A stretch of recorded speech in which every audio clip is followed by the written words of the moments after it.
Friday marked the 40th anniversary of the assassination of Dr. Martin Luther King Jr. All three presidential candidates paid tribute to the slain civil rights leader. Joining us now from Atlanta is the late Dr. King's son, Martin Luther King III. He's the president and the CEO of the organization Realizing the Dream. Mr. King, thanks very much for coming in. Thank you.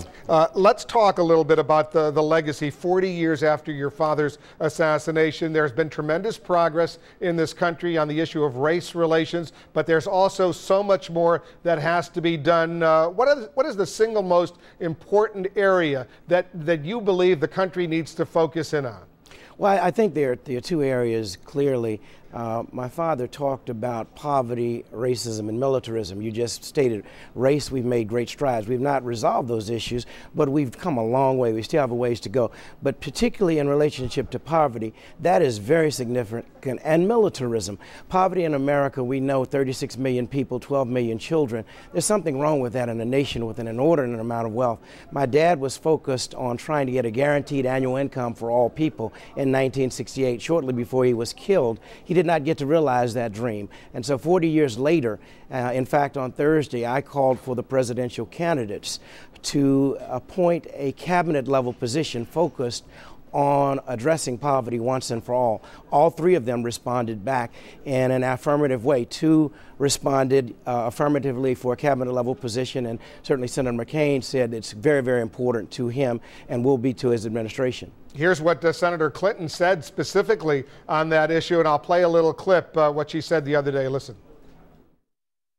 I believe we should appoint a cabinet level position that will be solely and fully devoted to ending poverty as we know it in America. So what I hear you saying is both Senator Clinton and Senator Obama answered yes, and Senator McCain said he's inclined to do the same thing. Is that what you're saying? Yeah, well, Senator McCain did not commit to a cabinet level position, but he said that it is very important to his administration. The focus, again, being poverty. We've got to find a way to create opportunities for all people in our society. In the wealthiest nation in the world, even though we are at a very critical time from an economic standpoint at this point. This is probably one of the most vulnerable times we know, and it's obviously going to get worse before it gets better. But I know that when Americans roll up their sleeves, we've done it when we had the tsunami we saw in the world. Americans rolled up their sleeves. Americans rolled up their sleeves for Katrina. And as it relates to poverty, I believe that when a president appoints a cabinet level position that is designed specifically for once and for all to begin the process of reducing poverty, bringing all the experts together. And in fact, I might add, I've been in discussion with some people, Ambassador Andrew Young, certainly our office has been in touch with the former vice presidential candidate and congressman and HUD Secretary Jack Kemp. So we are looking at all sides, and as well as, of course, Senator John Edwards. Here's some very disturbing numbers that came out the other day, and I'm going to put them up on the screen.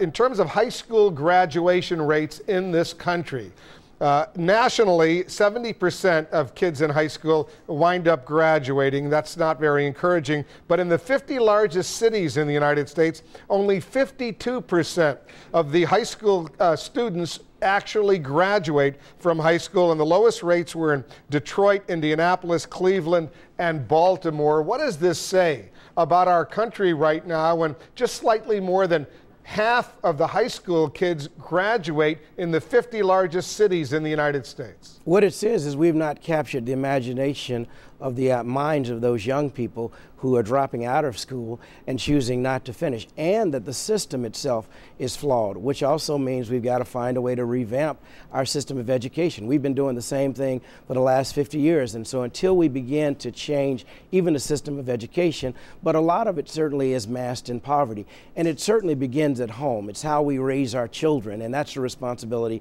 of parents, but unfortunately our society also has to help. That's why the old African proverb, it takes an entire village to raise a child, is so important. Have you endorsed any of these presidential candidates yet? I'm going to endorse any candidate very soon, I believe, that is focused not just on this issue of poverty. But what I need to say actually is I've not publicly endorsed anyone, but I'm glad to hear these candidates talking about poverty. That's the most important issue, I believe. Poverty and the war, of course, the militarism, because we're spending $1 trillion.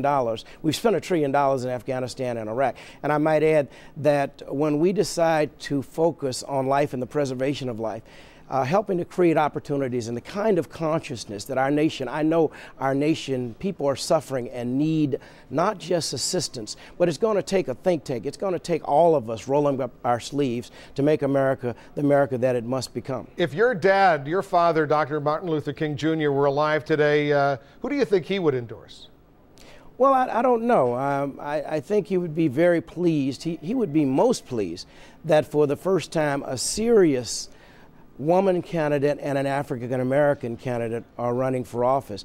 I don't remember him endorsing many candidates, but of course he'd be tickled at much of what has happened in relationship, particularly to Senator Obama, and the fact that young people, for the first time, so many young people across our nation are energized. The goal, I believe, is not just to get them to vote, which I believe they will in the November election and, of course, the rest of the primaries, but to use that energy for the future to continue to galvanize, to address poverty, to address the education issue, to address the health care crisis, and to create jobs and justice for all people in America.